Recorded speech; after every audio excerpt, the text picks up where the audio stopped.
sbagliata Diana Montero, difende di pali della Lazio, qui vince da rimpallo con la Ballardina, poi Barca con la punta, calcio fuori, chiude perché Cerce ci dà Barca.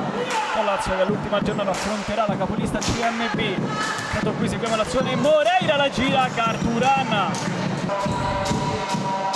E oggi spazio anche con Ale Grandi. Il destro di Taina che trova l'angolo vincente, non c'è fallo su Brenda Moreira, l'ha sbloccata la formazione di Giulia Domenichetti, 0-1.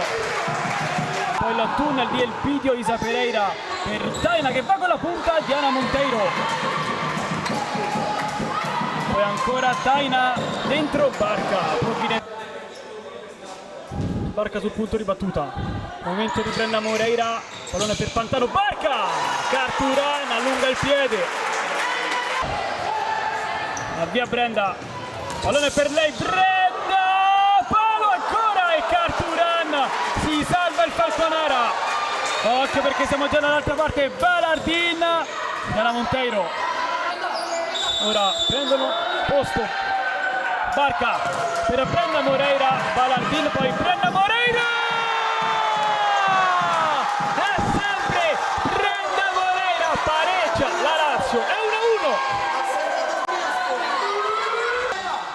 1-1. Lascia la battuta Ruffini, traversa e poi Brenda Moreira di testa, in corna fuori,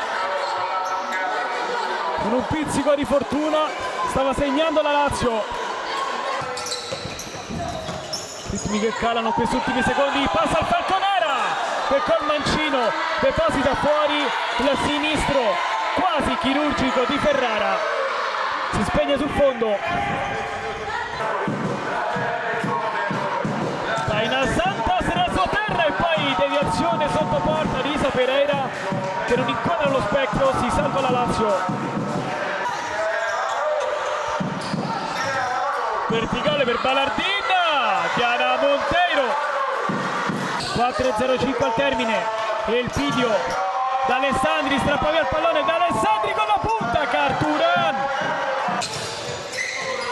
Ferrara, Isa, 1-2 con Ballardina che va a buon fine, Isa Pereira e mette in porta l'1-2, Taina Santos, doppietta, torna avanti il Falconara. E allora quando mancano 5 secondi al termine il Falconara si aggiudica il match della Pallavinium, suona la sirena, il Falconara momentaneamente è quarto in campionato, la Lazio cade, anzi una grande Lazio cade qui al Pallavinium, termina 1-2 sotto i colpi, anzi il colpo grosso di Taina Santos che ritrova la sua ex squadra e fa 2 gol. Sta per terminare